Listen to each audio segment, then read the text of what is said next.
वर्णिवेशरमणीयदर्शनम् मन्दहासरुचिराननाम्बुजाम् पूजितं सुरनरोत्तमैर्मुदा धर्मनन्दनमहं विचिन्तये। मुखं करोति वाचालं पंगुं लंघयते गिरिं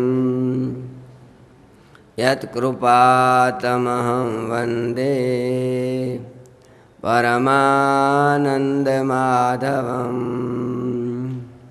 वसुदेवसुतं देवं कंसचाणूरमर्दनं देवकी परमानन्दं कृष्णं वन्दे जगद्गुरुं। बोलो स्वामीनारायण भगवान कृष्ण कन्हैया लाल द्वारिकाधीश की जय। विघ्न विनायक देवनी जय। कष्टभंजन देवनी जय। ओम नमः पार्वती पतये हर हर महादेव। गुरुस्थाने विराजित परम पूज्य सद्गुरु महंत स्वामी देवकृष्णदास स्वामी तथा सर्वे वंदनीय संतो आ पवित्र धनुर्मासना निमित्ते सवाરમાં વહેલા 7 વાગ્યાથી શ્રીમદ ભાગવતની કથા સાંભળવા પધારેલા સર્વે વહાલા ભાવિક ભક્તજનો, ભગવાન સૂર્યનારાયણ ધન રાશિમાં પ્રવેશ કરે ત્યારથી ધનુર્માસ કહેવાય છે. આપણી ભારતીય સંસ્કૃતિમાં આ ધનુર્માસમાં ધર્મ સાધના અને વિદ્યા આરાધના વિશેષ પ્રકારે થતી હોય.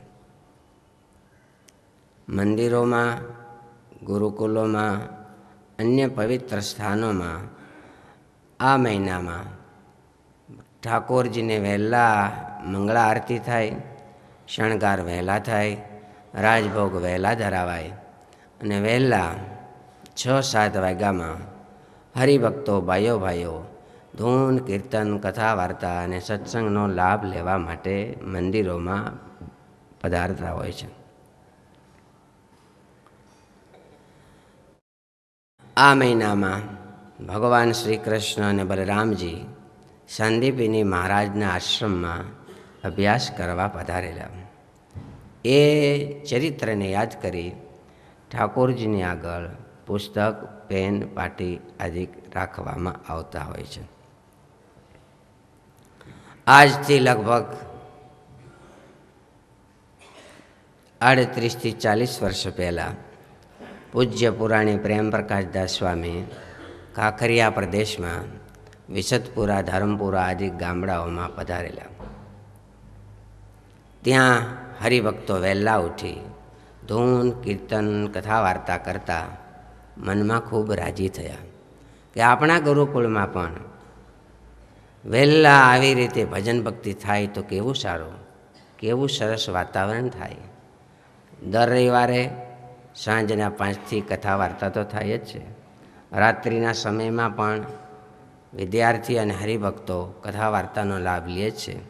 પણ આ ગામડાના હરિભક્તો વહેલા ઉઠી પોતાના કામકાજમાંથી પરવારી 1 મહિના સુધી ઠંડી ઋતુ હોવા છતાંય ભજન કરે છે.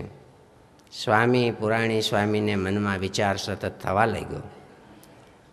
ગુરુકુલ પધાર્યા, વિચરણ કરતા શાસ્ત્રીજી મહારાજને વિનંતી કરી, સ્વામી, એ પરગણામાં કાંકરિયા દેશમાં વહેલા સવારમાં ખૂબ સારી આવી રીતે ભજન ભક્તિના આયોજનો હરિભક્તો કરતા હોય છે.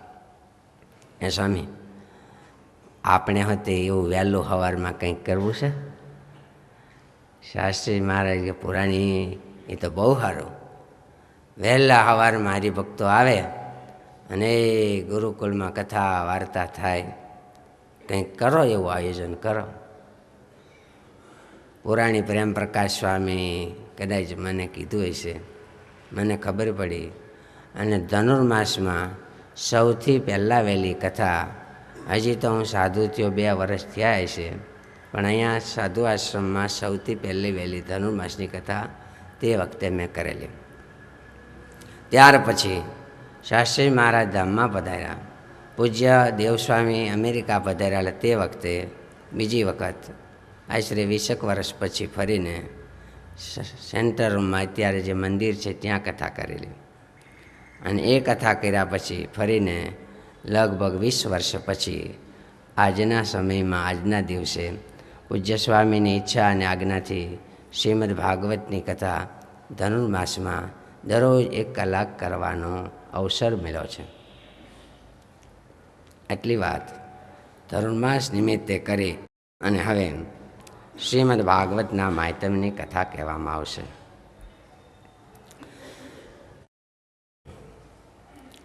સચ્ચિદાનંદરૂપાય વિશ્વોત્પત્યાદિહેતવે તાપત્રય વિનાશાય શ્રીકૃષ્ણાય વયમ નમઃ. ગ્રંથની શરૂઆત કરતા પહેલાં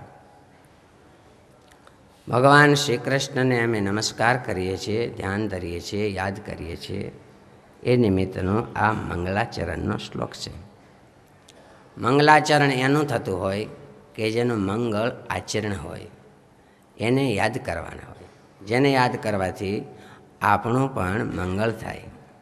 સર્વમાં વસીને રહેલા સત ચિત્ત અને આનંદ સ્વરૂપ એવા જે ભગવાનનો આશરો કરવાથી, જે ભગવાનનું ભજન કરવાથી આધિ વ્યાધિ અને ઉપાધિ 3 પ્રકારના તાપ નાશ પામે છે, એવા ભગવાનને અમે નમસ્કાર કરીએ છીએ. ત્યાર પછી સુખદેવજી મહારાજને પણ નમસ્કાર કરાય છે. આ શ્રીમદ ભાગવતજીની કથા એટલે જ્ઞાન, વૈરાગ્ય અને ભક્તિની વૃદ્ધિ કરનારી કથા, ધર્માદિકનું પોષણ કરનારી કથા.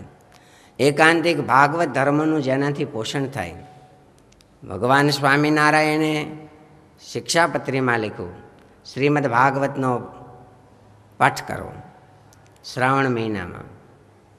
જેનાથી થઈ શકે તે આખો પાઠ કરે, અથવા 10મ સ્કંદ અને 5મ સ્કંદના પાઠ કરવા. કેમ? તો કે આનાથી ધર્મ, જ્ઞાન, વૈરાગ્ય અને ભક્તિનું પોષણ થાય છે. એકાંતિક ભાગવત ધર્મમાં વૃદ્ધિ થાય છે, જે મનુષ્ય દેહે કરવાનું હોય છે. આ શ્રીમદ ભાગવતની કથાથી સાંભળવા એ કરીને જીવનમાં નવું જીવન આવે છે. નવું જીવન જાણે પ્રાપ્ત થાય. વાલીજો વાલ્મિક થઈ જાય આ સંતોના સંગથી. કથા સુણે તે કહી આદિ ભક્તિ, તેથી વધે છે નવધાની વિક્તિ. હતા જનો જે જગમાં કુકર્મી, કથા સુણ્યાથી જ થયા સુધર્મી. નવું જીવન પ્રાપ્ત થઈ જાય. આખી ટ્રેક બદલાઈ જાય. રેલવેના પાટા આમ જતા હોય તો આમ માટે જાવ, લાઈનો ફરી જાય. સ્વિચ કરે એ લાઈન આમ જતી હોય, એના પેલા આમ માટે જવા, કરંટ આમ વ્યો જાય. એમ એનું જીવન જાણે નવું બની જાય, જાણે નવો જન્મ. પરિવર્તન જીવનમાં લાવે છે, ક્રાંતિ લાવે. અહંતા અને મમતાવાળા જીવને આસક્તિ રહિત બનાવે છે શ્રીમદ ભાગવત આદિ ગ્રંથોની કથા. જીવનમાંથી આસક્તિ વહી જાય. आसक्ति है किंतु जा नहीं सकती. आसक्ति है આવી શકે किंतु जा नहीं सकती.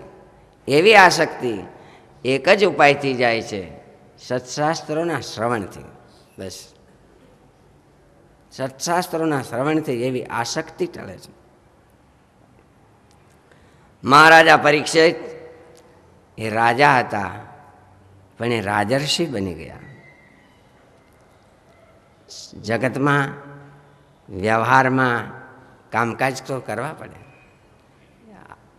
એ વિરક્ત બન્યા, બંધન હતા એ મુક્ત બન્યા અને પ્રભુના ધામમાં 7 દિવસે પધાર્યા. આવું શ્રીમદ ભાગવત એની અંદર ભગવાને પોતાનું તેજ મૂક્યું. તેજ કઈ રીતે? જ્યારે પ્રભુ ધામમાં જવાની તૈયારીઓ કરવા માંડ્યા ત્યારે ઉદ્ધવજી એમ કીધું, હે ભગવાન, આ કળિયુગ છે, મનુષ્યનો દેહ તો મળશે તો એ ભજન કેમ કરશે? કઈ રીતે આમાં કરવું? હાંધીએ એક ત્યાં તેર તૂટે, એક હાંધીએ તેર તૂટે. એમાં માનસિક ઉદ્વેગો કેટલાક, ચિંતા કેટલી, વ્યવહારો કૌટુંબિક સામાજિક વગેરે. એમાં ભજન કેમ કરશે? એને તરવાનું નાવ શું મહારાજ? તમે તો ધામમાં પધાર્યા. ભગવાન કે, હે ઉદ્ધવજી, મારું તેજ, મારી શક્તિ, સામર્થ્ય, ઐશ્વર્ય જે કહ્યું આ ભાગવતજીના ગ્રંથમાં હું મૂકું છું. બસ એ પ્રમાણે કોઈ રહેશે, જીવશે, એ જાણે મારા જ સંગમાં છે, મારી જ સાથે છે, મારો જ સંપર્ક છે એવું એને લાગશે. ઉદ્ધવજી, જવું તો પડે ને. મનુષ્ય દેહ ધારણ કર્યા પછી બધાય જાય છે, તો મારે પણ કાકા ધામમાં જવાનું જ થાય. પણ મારો વિરહ નહીં આણતા. કોઈ ભગવાનની ભક્તિ કરતા ભક્તજનો ભગવાનનો વિરહ ન લાવે એટલા માટે કે ભગવાનનો વાંગમય સ્વરૂપ. શિક્ષાપત્રીમાં ભગવાન સ્વામિનારાયણે કહ્યું કે શિક્ષાપત્રી એ અમારું વાંગમય સ્વરૂપ છે, વાણી રૂપી શરીર છે. અમે જ આ દેહરૂપી શરીર, પંચભૂત રૂપી શરીર, એમ વાણી રૂપી શરીર, જરાય ફેર નહીં. આવા ભાગવતજી ભગવાનનો વાંગમય સ્વરૂપ છે, ભગવાનના સ્વરૂપનો મહિમા કહેનારું ગ્રંથ છે. અને ભાગવતની કથા એ આત્માના કલ્યાણ માટે મુખ્ય છે, અન્ય પ્રાપ્તિ ગૌણ છે. જીવનું કલ્યાણ થાય એ જ મુખ્ય શ્રવણથી.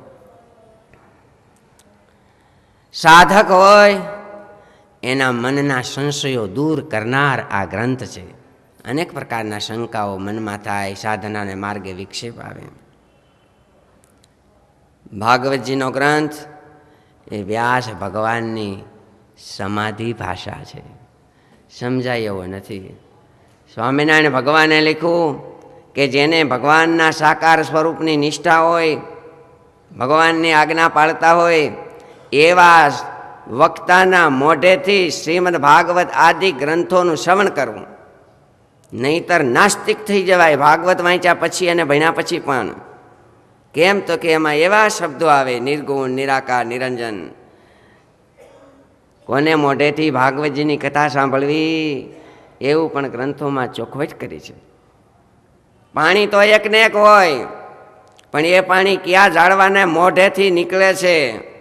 લીંબુડીમાંથી નીકળે તો ખાટું થાય, કેળીમાંથી પાણી નીકળે તો કેળું થાય, કે આંબાના ઝાડવામાંથી નીકળે તો અમૃત ફળ થાય.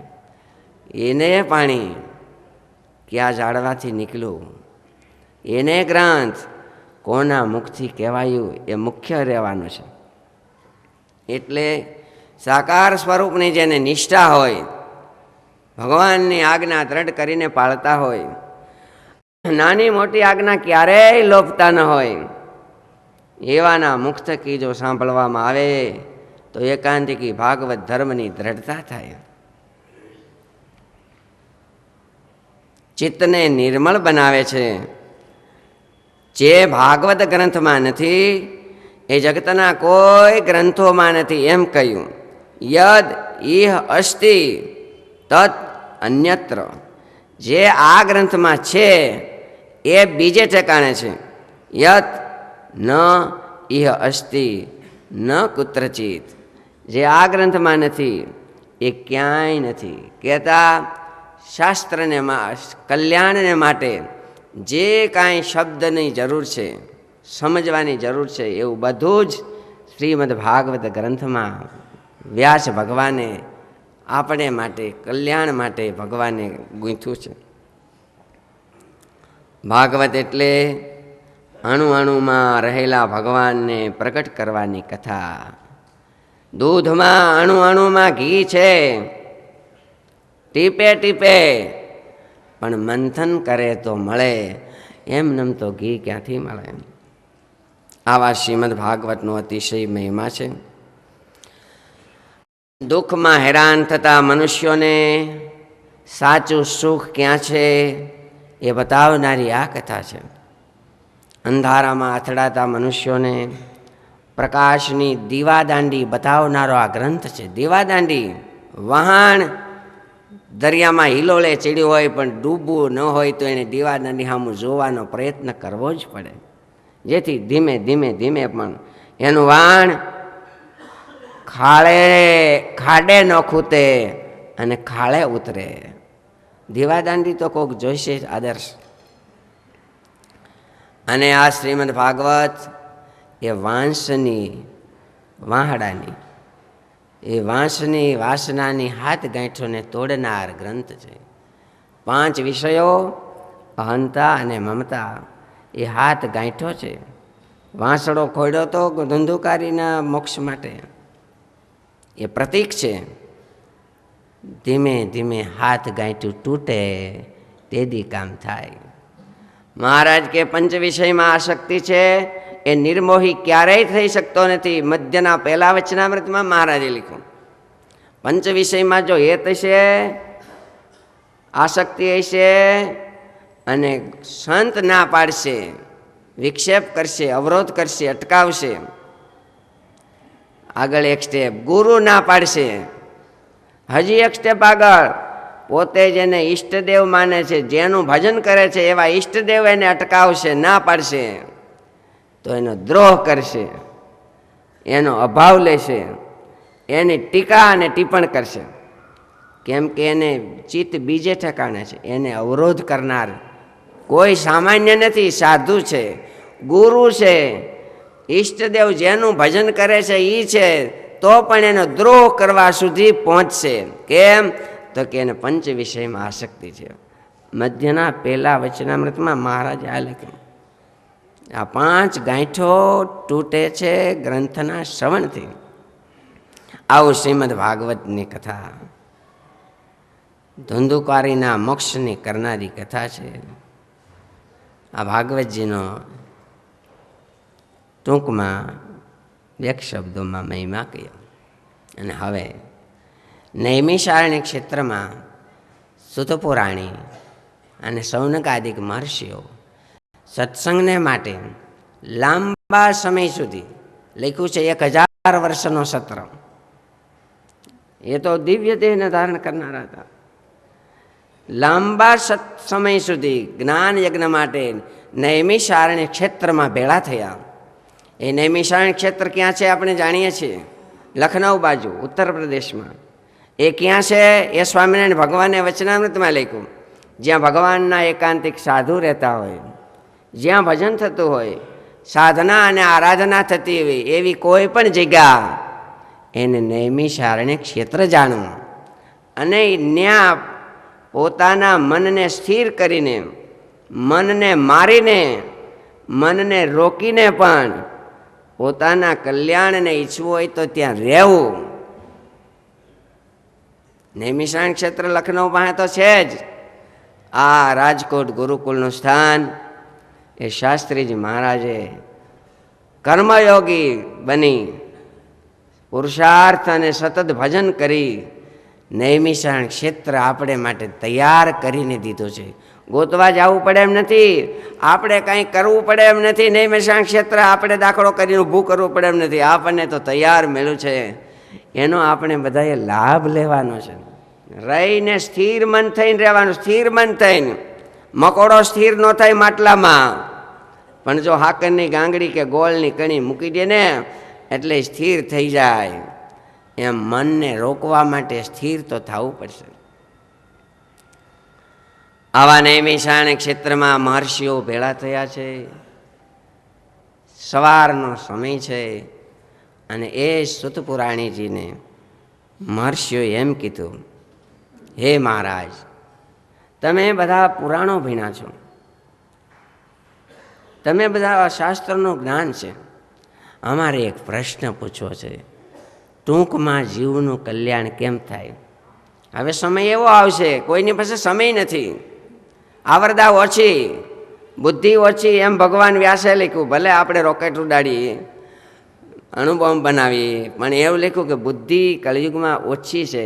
સાધના આરાધના કરવા માટે ધારણા શક્તિ જે જોઈએ એ બધાને એટલી હોતી નથી.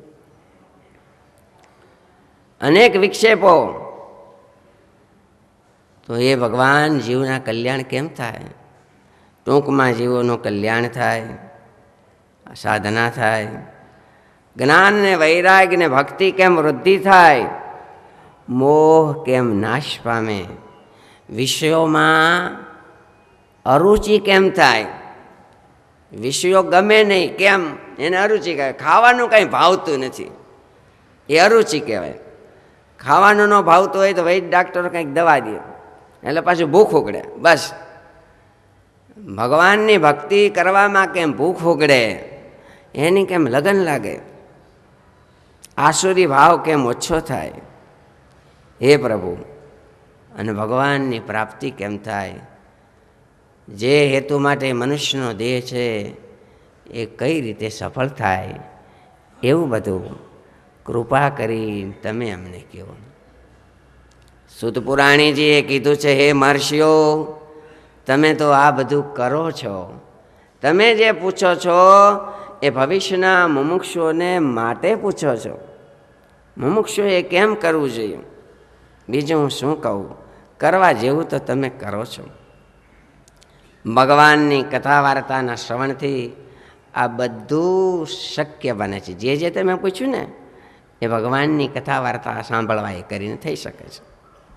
પૂર્વે સુખદેવજી મહારાજ પરીક્ષિત રાજાને આ કથા સંભળાવતા હતા ત્યારે દેવતાઓ અમૃતના ઘડા લઈને આવ્યા, પ્રાર્થના કરી, તક્ષક નાગથી મૃત્યુ થવાનું છે રાજવીનું, અમને એમ થાય છે કે અમે અમૃતના ઘડા લાવ્યા છીએ, પીવે એટલે મૃત્યુ ન થાય. મહારાજ, એમને અમૃત પાવ અને અમને કથામૃત પાવ. સુખદેવજી મહારાજે કીધું, હે દેવતાઓ, તુચ્છ એવું તમારું અમૃત ક્યાં અને ભગવાનની કથારૂપી અમૃત ક્યાં? ક્વ સુધા ક્વ કાચ, ક્યાં અમૃત અને ક્યાં સામાન્ય, ક્યાં મણી મોટી અને ક્યાં કાચનો ટુકડો? હરખામણી ન થાય, કમ્પેરિઝન કેમ થાય એની? કરોડનો હીરો ક્યાં ને 100 રૂપિયાનો હીરો ક્યાં ને ફટક્યા મોતી ક્યાં? એવું તો નહીં થાય. સુખદેવજી મહારાજે કીધું, દેવતાઓ, ભગવાનની કથા તો બધા સાંભળી શકે છે. 4 વર્ણ, 4 આશ્રમ, ત્રણેય જ્ઞાતિ, નર, નપુંસક, નાન્યતર, બધા સાંભળી શકે છે. આવો ને, તમે પણ સાંભળી શકો, બધા સાંભળી શકે. પણ તમે એમ કહેતા હો અમૃતને બદલે આ, તો એ ખામીવાળું કહેવાય. સુખદેવજી મહારાજે દેવતાઓને આવી વાત કરી.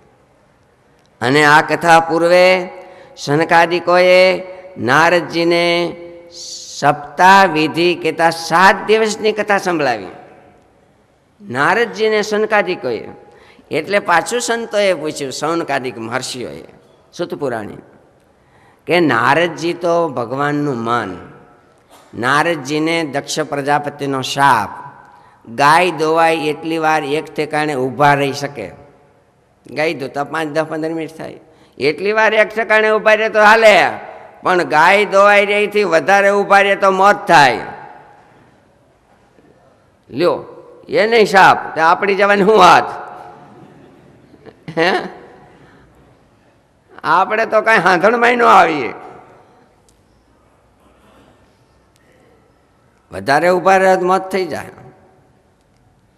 પણ એનું મોત થાય એવી સ્થિતિ અને 7 દી સુધી સ્થિર કેમ રહ્યા? કાળ અટકી ગયો. એટલે શાપ હતો પણ કાળ અટકી ગયો, કુદરતની કળા અને કુદરતની ઈચ્છાથી. એટલે 7 દી સુધી સંભળાવ્યું. તો એ કઈ રીતે સંભળાવ્યું? તો કયો?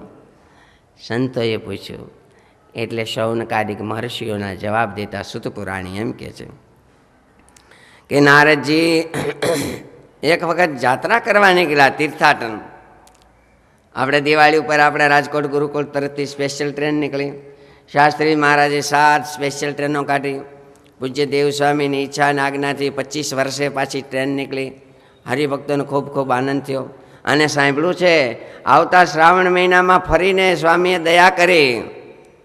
હે ટાઢી ઋતુ, પાણી રેલમ શેલ, શ્રાવણ મહિનો, ભૈરવ ભાદરવો, અને કંઈ ગરમી ન થાય, અને નવરાધી, મોસમ ન હોય ને વાવણી ન હોય. સ્વામીએ સમય સારો ગોઠવો. શ્રાવણ મહિનામાં તો કોઈ દી નથી કાઢી. ચૈત્ર વૈશાખમાં જતા ડબ્બા તપતા હોય, પાણી કંઈ મળે નહીં. 3 વાગ્યાથી દોડીએ તે માંડ નાવાનું મળે. બધા અનુભવી બેઠા છે. આ વખતે સ્વામીએ દયા કરી. શ્રાવણ મહિનામાં પાછી આવતી સાલ નીકળવાની છો. હા, એમ વાતું સંભળાય છે, એવી વાતું સંભળાય છે. નારદજી પણ પુષ્કર, પ્રયાગ, કાશી, ગોદાવરી, હરદ્વાર, શ્રીરંગ, સેતુબંધ આદિ તીર્થોમાં વિચરણ કરતાં કરતાં, દર્શન કરતાં કરતાં ચાલ્યા જાય છે. તીર્થના સ્થાનમાં શાંતિ થવી જોઈએ. અશાંતિ થાય તો એટલું ખામીવાળું કહેવાય. ગમે તે સ્થાન હોય, શાંતિ જલ્દી થાય એમ કરવી જોઈએ. ભગવાનની દયાથી શાંતિ થાય એટલે સારું. એને શાંતિ કંઈ ન થઈ. કેમ?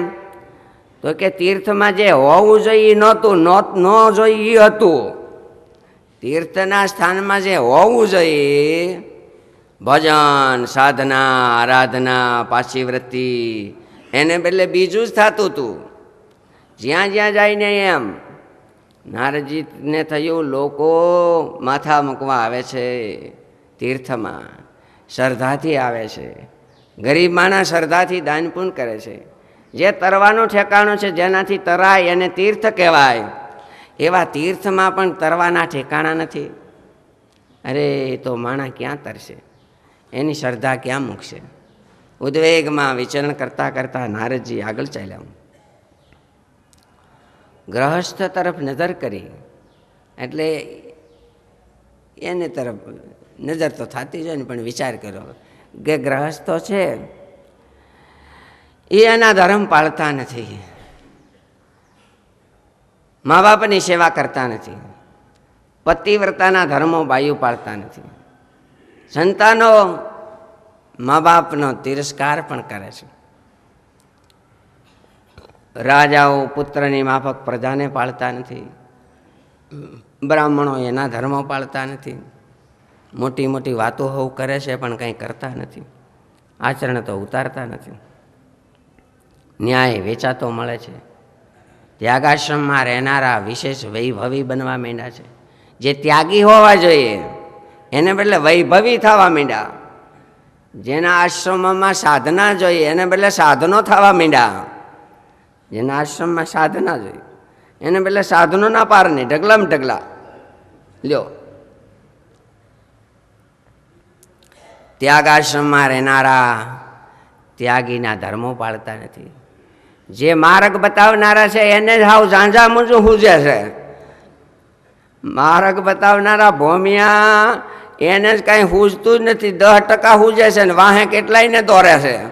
ક્યાં નાખશે? પણ આ ખાડમાં નાખશે કે ક્યાં જાહે? નારદજીને એ મંડી ચિંતા થવા. અને નારદ તો ભગવાનનું મન, નારદજી ભગવાનનો અવતાર કહેવાય. એવી ચિંતામાં ને ચિંતામાં ચાલતા ચાલતા વૃંદાવનમાં પધાર્યા છે. અને એ વૃંદાવનમાં યમુના કિનારે એણે એક આશ્ચર્ય જોયું. આશ્ચર્ય એવું કે ઘણા બધા બહેનો હતા અને એ બહેનોમાં એક બહેન બહુ રોતા હતા. ઘણી બધી બહેનો ઊભી હતી. એને હવે સમજાવતા હતા રોવામાં. એ રોવામાં કંઈક ધીરજ રાખો. એ પણ ધીરજ કેમ રાખવી? કેમ? એ મારા દીકરા તો જોવો ગૌઢા અને હું જુવાન. જો દીકરા જુવાન, દીકરા ગૌઢા ને માં જુવાન હોય માવતર બેઠા હોય ને દીકરા મરી જાય તો માવતર બિચારા કેમ ધીરજ રાખે? એમાંય કમાવા જેવો એક જ છોકરો હોય અને 45-50 વર્ષે એ દીકરો ભગવાન કોઈને એવું ન કરે પણ ગુજરી જાય તો એ કેમ રહીએ? એ હું જુવાનને મારા દીકરા ગઢા તો રોવ નહીં તે હું કરવો? ચર્ચાઓ થતી હતી. એવામાં નારદજી નીકળ્યા. આ સાધુ સંતો જાય છે, પૈકે લાગી આશીર્વાદ દે ને કંઈ સારું થાય તો. નારદજી તો બાયુનું ટોળું હતું એટલે કાંઈ બહુ એ બાજુ બહુ ન જોયું. બહેનો હોય ત્યાં વિશેષ કોઈ નજર ભરીને જોતા ન હોય, સ્વાભાવિક છે. પણ એને બોલાવ્યા.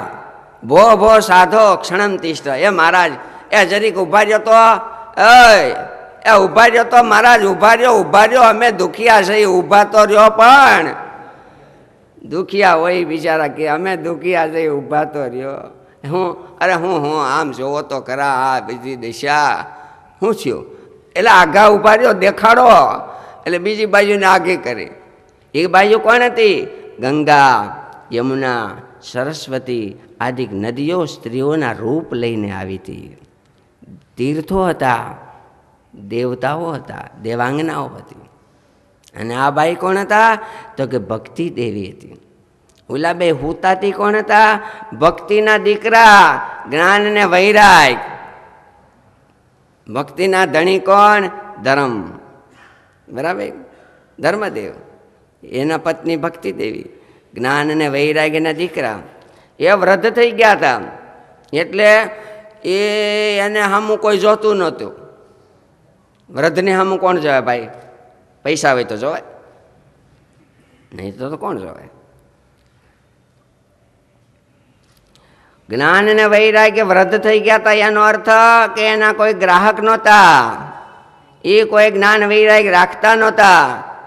પૈસા રાખે, જ્ઞાન વૈરાગ્ય ન રાખે એટલે એ ગઢા થઈ ગયા કહેવાય. એ આને જગાડો ને કંઈક જુવાન કરો. એટલે મીંડા વેદના મંત્રો બોલવાના, ઉપનિષદોના મંત્રો, ગીતાજીના પાઠ કરવાના. પણ એ બહુ એવું નારદ કરવા માંડ્યા ને એટલે ઓલા જ્ઞાન વૈરાગ છે ને આમ ભર ઊંઘમાં હોતા તે આમ આંખ્યું કાઢે.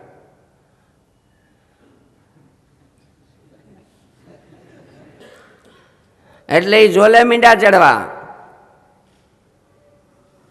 એનો અર્થ એ કે જ્યારે કથા સાંભળીએ ને તે જ્ઞાન વૈરાગ જરાક જાગે. રાતના 12 વાગે તમે કંઈક બેઠા હો સત્સંગમાં, લગ્નમાં, કંઈક આ ડાયરામાં, 3-4 વર્ષનો છોકરો સૂતો હોય એને હાલવાટાણે ઉઠાડો, કોઈ રીતે આંખ ઉગાડે નહીં, પરાયણે તેડીને આમ કરો તો હલે નહીં, ખંભે માથું નાખી દે, પાછો હોઈ જાય. એમ જ્ઞાન વૈરાગને નારદજી જગાડવા માંડ્યા પણ કોઈ રીતે જાગે નહીં. કંઈક જાગે જ્ઞાન વૈરાગ. સ્મશાનમાં કોકને બાળવા જાય જાગે, સ્મશાનમાં કોકને હળગાવવા જાય ને દેહ ક્રિયા કરવા તે જ્ઞાન વૈરાગ જાગે. પણ જોલાયો, અરે જોવો ને ભૈયા ગયા લ્યો શું થયું? હાજે ખાધું અને ખાઈને હોતા બાઈક ચાલે, દવાખાનામાં જવું નહીં, ખાઈને હાજે હોતા. પછી તો દીવ ઉગવાયો અને એમને એમ થયું બાપા કેમ ને જાગતા? જ્યાં જોયું ત્યાં લ્યો એવું થઈ ગયું. હુતા બાપાએ કાંઈ સેવા ન લીધી. અરે હારે હું લઈ જાઉં છે, કાંઈ આવતું નથી જોવાને. આવ્યું કાંઈ? હે જ્ઞાન વૈરાગ જાગ્યા. એ સળગતા હતા ને અગ્નિ મોટો ભડકો બળતો હતો ત્યાં સુધી. એ અગ્નિ સંસ્કાર થઈ રહ્યા પછી ગામને પાદર આવ્યા અને નાયા. ત્યાં વૈરાગ ટાઢો થઈ ગયો, ઠરી ગયો. અને બાંધવને બાળી આવીને રે ભાઈ સંભાળે ભાગ, ભાઈ સંભાળે ભાગ. મિલકતનો તે માલિક બને, હારે એ આશ્ચર્ય અથાગ. અંતે જાવું ઉઠી એકલા. જ્ઞાન વૈરાગને જગાડે પણ જાગતા નથી. નારદજીને દુઃખ થયું, અરે પણ એટલો હું દાખલો કરું, વેદના મંત્રો બોલું, ભક્તિ દેવીએ કીધું, એ મહારાજ તમે સાધુ છો, હવે તમારાથી નથી જાગતા, જુઓ તો ખરા, તો અમે હવે શું કરશું? એ ટાણે નારદજીએ ભક્તિ દેવીનો મહિમા કીધો. હે ભક્તિ દેવી, તમે તો સાક્ષાત ભક્તિ દેવી છો. હું ઘરે ઘરે તમારી સાધના, આરાધના અને પૂજન થાય એમ હું પ્રયત્ન કરીશ. ભક્તિ કરનારો સ્વપચ હોય તો પણ 12 ગુણે યુક્ત બ્રાહ્મણનો દીકરો હોય, જો ભક્તિ ન કરે તો એના કરતાં સ્વપચ શ્રેષ્ઠ છે. એવો તમારો મહિમા, ખૂબ મહિમા કીધો ભક્તિનો નારદજીએ. ભક્તિ આનંદિત અને પુલકિત થયા. તમે આટલો બધો મારા મહિમા નહીં કહો છો? હા, અરે હું છે એવો તો હું બોલી નથી શકતો, કહી શકતો નથી, મને ખબર પણ નથી તમારો કેવો. હું દાસીનો દીકરો, દાસીનો દીકરો. આજ હું દેવર્ષિ થયો, ભગવાનનો મન થયો તમારી ભક્તિ તમારે લીધે. મુનિ નારદની જાય તને જોતા, દાસી પુત્ર જગ જાણે. એવો હું નારદ તમારા પ્રતાપથી. ભક્તિ દેવીએ કીધું, હે નારદજી, હું સદાય તમારા હૃદયમાં રહીશ. બસ, હું સદાય તમારા હૃદયમાં રહીશ, તમારા હૃદયમાં રહીશ. ભક્તિ દેવીએ કીધું, હૃદયમાં ક્યારે રહીએ? ધર્મ રાખે તો. ગઢડામાં અન્નકૂટનો ઉત્સવ પ્રભુએ કર્યો. ભક્તિ માતાએ બહેનોને દર્શન દીધા. બહેનોએ પ્રાર્થના કરી, હે માં, તમે અમારા હૃદયમાં રહેજો. ભક્તિ માતાએ કીધું, તમે મારા ધણીને રાખશો તો હું રહીશ. હું તો પતિવ્રતા છું. જ્યાં મારા ધણી છે, ધર્મ, મર્યાદા, સદાચાર, મેન મર્યાદા, ત્યાં હું રહીશ, નહીંતર નહીં રહું. અને એ બહેનો મહારાજ પાસે આવ્યા. મહારાજને વાતો કરી, એ મહારાજ, અમને હમણાં ભક્તિ માતાને દર્શન થયા. એમ? ઓ લે, કીધું કાંઈ? કીધું ખરું. હો, શું કીધું? તો કે અમે તો કીધું અમારા હૃદયમાં રહીજો. તો શું કીધું? તો ક્યાં તમે ધર્મ પાળીજો તો અરે સાચી વાતો. અમારા બાપ ધર્મ, અમારી મા ભક્તિ દેવી, અમે એના દીકરા. તમારે મને રાજી કરવો છે? અરે મહારાજ, એટલે તો મેથી સહી, મીંડા સહી. તમે મને ભગવાન માનો છો? તો કે હા. જુઓ, તમને કહું, તમે મારા બાપને રાખશો, મારી માને રાખશો તો હું રહેવાનો છું. માં હોય ને બાપ હોય તો જ દીકરા થાય. એકલા બાપથી નહીં, એકલી માથી નહીં, બેય જોઈ તો જ દીકરા થાય. જેના જીવનમાં ધર્મ છે, જેના જીવનમાં ભક્તિ છે, એને ત્યાં જ ભગવાન નારાયણ અંતર્યામી રૂપે હૃદયમાં બિરાજે છે. નહીંતર દાખલો કરી તો નહીં. હવે નારદજીએ આશ્વાસન આપ્યું છે ને, હે આ બે જાગે અને જુવાન થાય એમ કરીશ. બસ, હું ભગવાનનો સંત. ચાલતા થયા. ક્યાં જાઉં? ત્યાં આકાશવાણી થઈ, હે નારદજી, ઉદાસ ન થાવ. તમે ભગવાનના સાધુ છો. હરિના દાસ ન હોય ઉદાસ. હરિના દાસ ન હોય ઉદાસ, કારણ કે એના આશરો મોટાનો છે. તમે ઉદાસ ન થાવ. હે નારદજી, તમે આગળ પ્રયાણ કરો, તમને સંત મળશે. તમે સત્કર્મ કરો. એ સંત કે એવું સત્કર્મ કરો, તમને સંત મળશે. આકાશવાણી પૂરી થઈ. ક્યાં મળશે, કોણ મળશે, શું થાય? ચાલતા ચાલતા નારદજી બદરિકાશ્રમમાં પધાર્યા. બદરિકાશ્રમ ભૂમિ તપની ભૂમિ છે. ભગવાન નારદજી વિચારે છે, ભગવાન નરનારાયણનો આશ્રમ છે. નરનારાયણ ભગવાન તપ કરે છે. મને આકાશવાણીએ કીધું તમને સંત મળશે, તમે સત્કર્મ કરો. હવે કોણ મળે, કેદી મળે, શું કરે, એને માટે હું તપ કરું, જલ્દી મળે મને એ સંત, જલ્દી મળે એના માટે હું તપ કરું.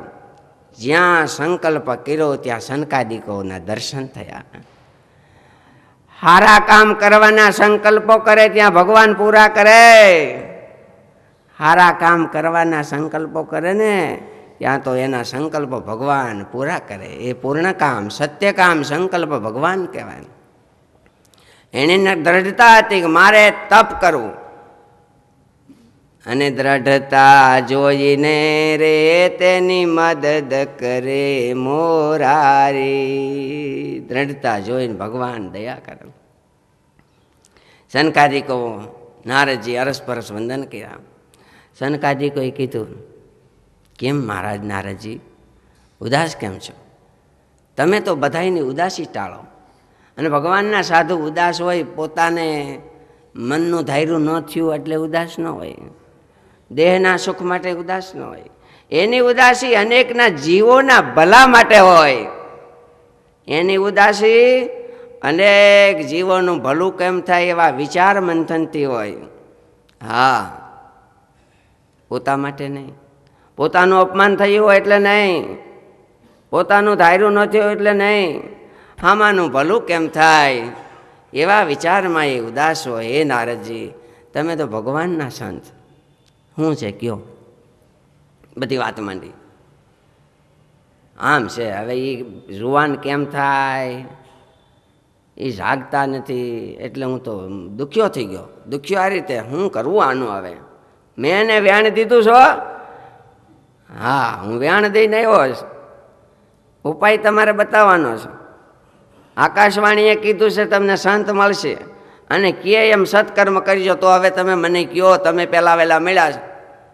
રાજા વાંજ્યા હોય ને દરવાજો ઉગાડે ને જે હામો મળે એ રાજા કરતા ને પહેલાં, એમ તમે મને પહેલાં વહેલા મળ્યા. એટલે હવે તમે મને ઉપાય બતાવો. એ નારદજી, એ ઉપાય તો તમારી પાસે જ છે. મારી પાસે હોય તો એટલો હું થોડો કંઈ ઉદાસ હોઉં. તમને ખબર નથી, તમને ખબર નથી. ઉપાય તમે જાણો છો ને, તમે કેટલાયને ઉપાય બતાવ્યા છે હોતે. વ્યાસ ભગવાન ઉદાસ હતા તે તમે નહોતું કીધું ભાગવતની રચના કરો? હે? બસ ભાગવતજીની કથા સાંભળો અને કરો. જોવો જુવાન થાય છે કે નહીં, ગૌઢા છે જુવાન થાય છે કે નહીં, જાગે છે કે નહીં. એમ હું મૂડી તો પાંચ છે પણ જમીનમાં દાટેલી છે, એની માથે ખાલી બેઠા છો અને તમને ભૂલી ગયા. હા, ઓ કંઈ મને યાદ ન રહ્યું. યાદી અપાવે એ સંત કહેવાય. આપણે ભૂલી જતા હોય. પણ એલા ભાઈ, એ તમારે આમ કરાય. તમે કોના દીકરા, તમે કોના ચેલા, આવું હોય. યાદી અપાવે ને સંત કહેવાય, અને સુધારે ને એ તો સાધક કહેવાય. અને સુધારવું જ જોઈએ. તો પછી શું કરશું? હાલો આપણે બધા ગંગાજીને કાંઠે. અને સનકાદિક મહર્ષિઓ અને નારદજી ગંગાજીને કાંઠે શ્રીમદ ભાગવતની કથા કરવા માટે પધાર્યા છે.